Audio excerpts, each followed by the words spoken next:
الحمد لله الحمد لله كفى وسلام على عباده الذين اصطفى أما بعد فأعوذ بالله من الشيطان الرجيم بسم الله الرحمن الرحيم يا أيها الذين آمنوا كتب عليكم الصيام كما كتب على الذين من قبلكم لعلكم تتقون صدق الله العظيم. وقال النبي المحترم صلى الله عليه وسلم من صام رمضان ایمانا واحتسابا غفر له ما تقدم من ذنبه ومن قام رمضان ایمانا واحتسابا غفر له ما تقدم من ذنبه او كما قال النبي المحترم صلی اللہ علیہ وسلم.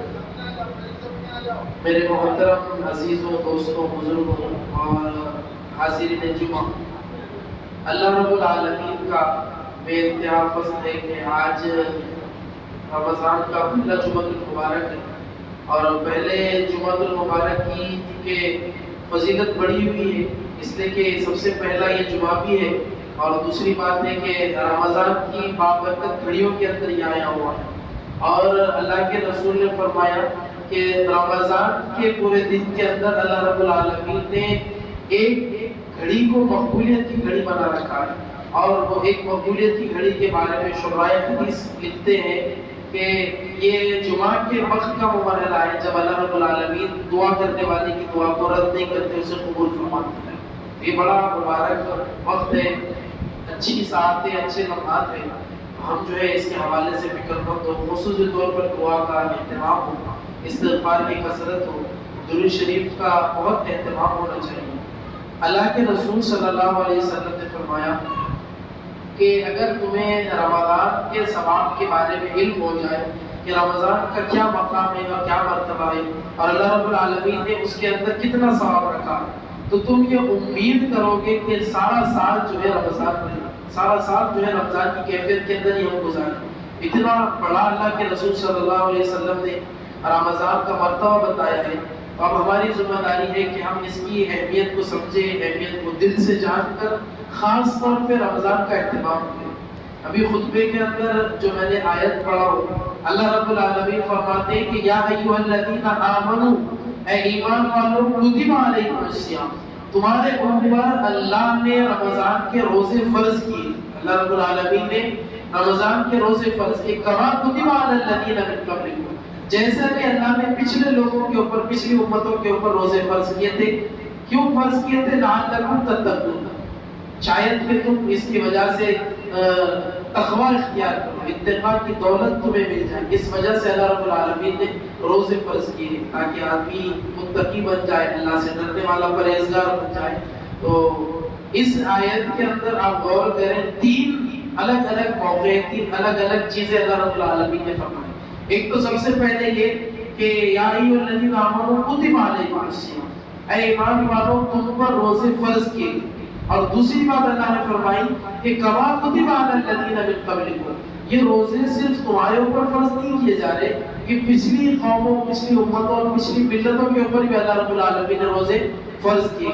اور کیوں فرض کیے تھے؟ تیسری بات اللہ نے فرمائی تاکہ تم اللہ سے ڈرنے والے ہو. اللہ کا ڈر، اللہ کا خوف و خشیت، اللہ کی وحدانیت کا جو ڈر ہے تو تمہاری ذات کے اندر پیوست ہو جائے. اس وجہ سے اللہ رب العالمین نے تمہارے اوپر روزے فرض کیے.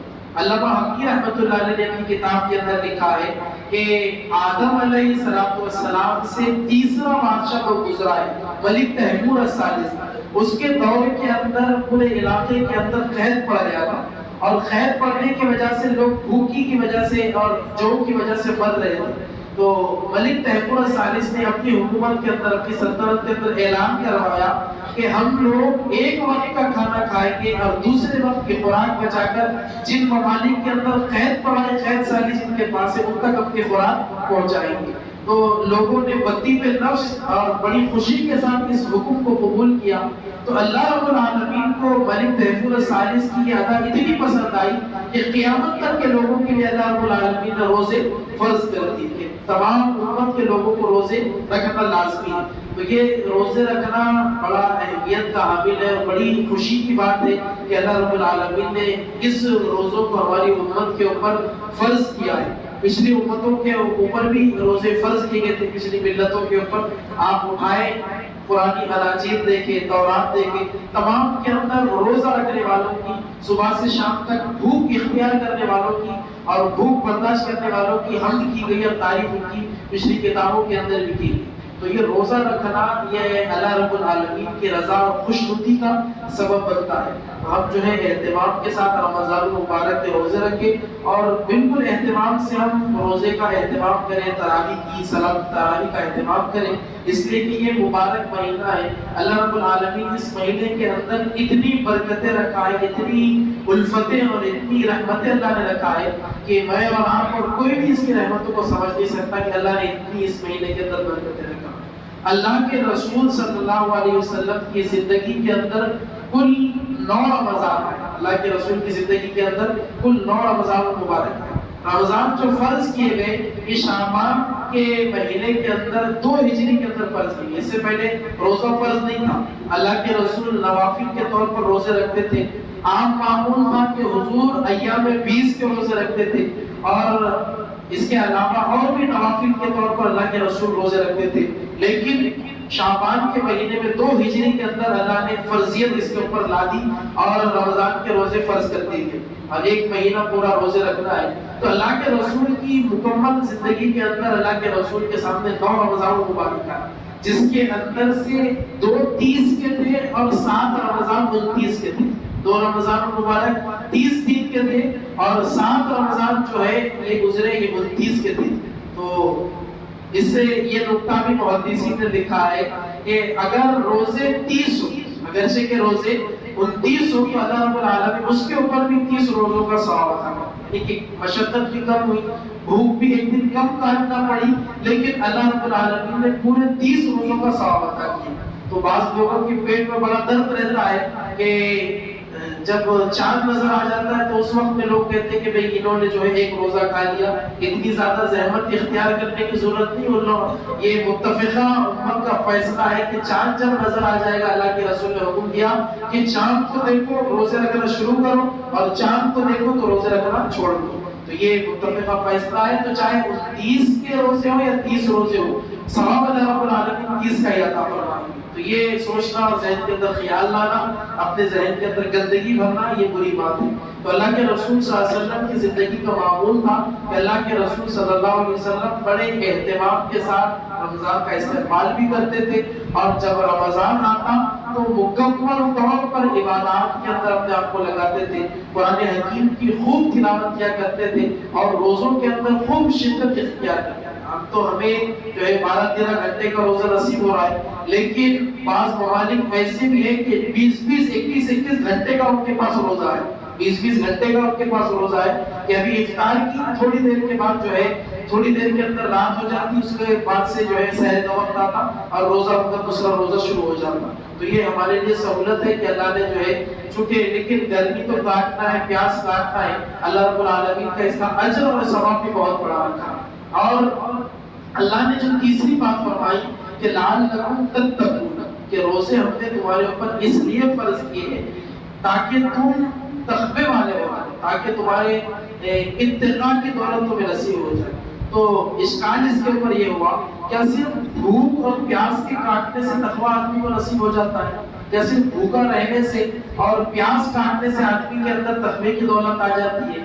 تو اس کو سمجھنے کے لیے ہمیں ایک مختصر تمہید سمجھنا ہوگا کہ ہمیں جادہ مستقیم سے، صراط مستقیم سے ہٹانے کے لیے 2 دشمن اللہ رب العالمین نے ہمارے پیچھے رکھا ہے، ایک تو اندر کا دشمن ہے اور ایک باہر کا دشمن ہے۔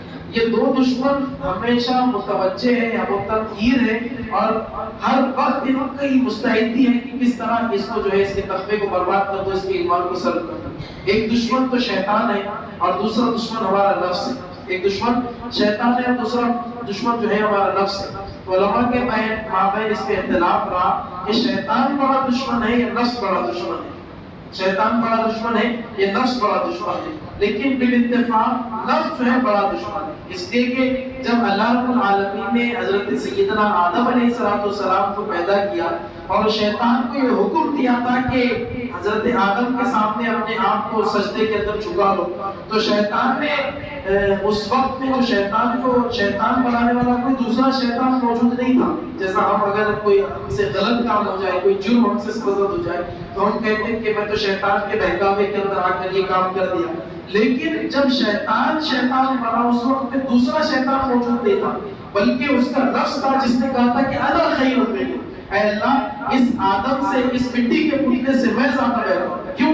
دلیل میں پیش کی کہ خلقتنی من نار، اے اللہ تم نے مجھے آگ سے پیدا کیا، وخلقتہ من طین، اور آدم علیہ السلام کو مٹی سے پیدا کیا. مٹی مبذول ہوتی ہے، آگ افضل ہوتی ہے. مٹی کی صفت نیچے جانا ہے اور آگ کی صفت آسمان کی طرف اٹھنا ہے. اور اگر اللہ اس شیطان کی دلیل کی چاہتا تو بخی ادھر کے رکھ دیتا تھا اور دلیل کی اس کے بخی ادھر کے ختم کر دیتا.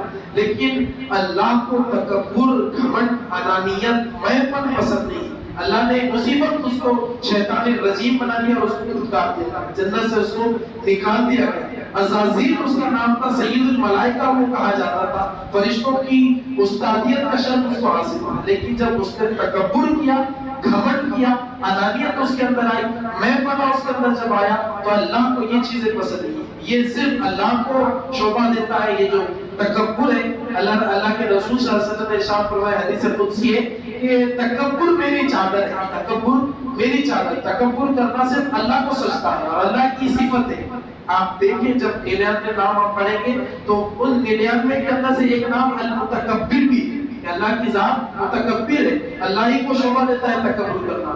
حدیث قدسی میں اللہ کے رسول نے فرمایا تکبر میری چادر ہے، اور اگر تکبر کے اندر کوئی میری چادر کے اندر کوئی ٹانگ ڈالنے کی کوشش کرے گا تو اللہ رب العالمین نے حدیث قدسی کے اندر بڑا سخت جملہ اختیار کیا کہ میں اس کو پھاڑ کر رکھ دوں گا. جو تکبر کرے گا اللہ اس کو پھاڑ کر رکھ دے گا. تو تکبر نہیں ہونا چاہیے، اس لیے کہ تکبر وہ چیز ہے، انانیت، محبت وہ چیز ہے کہ جس نے شیطان کو شیطان بنایا. تو اس سے یہ بات پتہ چلی کہ شیطان سے بڑا دشمن گھر کا جو بیٹی ہے وہ نفس ہے. اور رمضان جب آتا ہے تو یہ دو دشمن ہمارے سامنے تھے، ایک تو نفس تھا، دوسرا شیطان تھا. اذا دخل رمضان، جیسے ہی رمضان آتا ہے صفدت الشیاطین وبردت الجن، اللہ سرکش جنوں کو اور شیاطین کو سمندروں کے اندر لے جا کر قید کر لیتے. تو اب ہمارے جو دو دشمن تھے ایک ناتوا جسم کے ساتھ، تو اب اس کے اندر کا ایک جو دشمن ہے شیطان، اللہ رب العالمین نے اس کو قید کر لیا. اب بس ایک دشمن ہے جو ہمیں جو ہے بھٹکانے کے لیے، اور جو شیطان قید ہو گیا. آپ دیکھیں غور کر سکتے ہیں کہ نیکی کا ماحول اتنا زیادہ فروغ پر آ گیا، اور جو لوگ پنج گانا نماز کو نہیں آتے، جو 5 رکعت پڑھنے 5 وقت اللہ کے گھر کے اندر نہیں آتے، شیطان کے قید ہونے کی وجہ سے یہ ماحول کریٹ ہوا کہ وہ لوگ 20 رکعت تراویح کے اندر آ کر کھڑے ہیں، اس لیے کہ شیطان نہیں، اتنے زیادہ نیکی کا ماحول بن گیا ہے. لیکن گناہ اب بھی جاری ہے، اس لیے کہ نفس جو ہے ہمارے اندر موجود ہے. نفس جو ہے قید نہیں ہوتا، نفس ہمارے اندر موجود ہے. اور علامہ جلال الدین رومی رحمۃ اللہ علیہ نے لکھا ہے کہ نفس ناتوا کچھ الا بازل چیز، کہ اے میرے شاگرد یہ بات سمجھ لے کہ نفس کبھی بھی نہیں مرتا، لیکن اگر تیرے پاس 3 اصلیں موجود ہو تو نفس پھیر بھی نہیں سکتا. 3 اگر اصلیں ہمارے پاس موجود ہو تو نفس تو پہلے مرتا بھی، اس کے اندر مرنے کی صفت نہیں ہے. لیکن اگر تیرے اندر 3 اصلیں موجود ہو، تیرے پاس 3 چیزیں ہو تو نفس پھیر بھی نہیں سکتا. سب سے پہلی چیز شمشیر جوع. ایک تو یہ ہے کہ بھوکا رہنا، شمشیر جوع، بھوک کی تلوار. بھوک کی تلوار سے نفس کی گردن کاٹی جا سکتی ہے. اور دوسرا ترک ہجوم، انتہائی طور پہ آپ کی خالی رہے، اکیلا رہے، اکیلے پن کو اختیار کرے. اور تیسرا وہ ہے یہ کہ اپنی زبان کی حفاظت کرے، اپنی زبان کی دے جائے خاموشی کا نیزہ اختیار کرے. اگر یہ 3 اصلیں اگر ہمارے پاس موجود ہو تو نفس ٹھہر بھی نہیں سکتا. بڑا عالیہ بولا ہے بایزید بستامی، جو کہ بڑے اللہ والوں کے اندر ان کا شمار ہوتا ہے، فرماتے ہیں کہ بایزید بستامی نے ایک دن اپنے نفس سے پوچھا کہ تو کیوں نہیں مرتا، تجھے طاقت کہاں سے ملتی ہے، میں تو تجھے کوئی چیز غذا کے طور پہ نہیں ڈالتا. تو بایزید بستامی نے جب نفس سے بات کی تو نفس نے یہ کہا کہ جب میں محلے سے گزرتا ہوں تو لوگ یہ انگلی اٹھا کر کہتے ہیں کہ یہ دیکھو یہ بایزید بستامی. تو لوگوں کے انگلی اٹھانے کی وجہ سے اس کو غذا ملتی ہے اور اسی غذا کی وجہ سے وہ موٹا ہوتا ہے. تو یہ یعنی کہ نفس نے آ کر سامنے بایزید بستامی سے بات نہیں کی، بلکہ انہوں نے آنکھ بند کر کے تصور کیا کہ نفس کو کہاں سے غذا مل رہی ہے. تو نفس کو غذا کی مل رہی ہے کہ لوگ جب انگلی اٹھا کر کرتے ہیں کہ دیکھو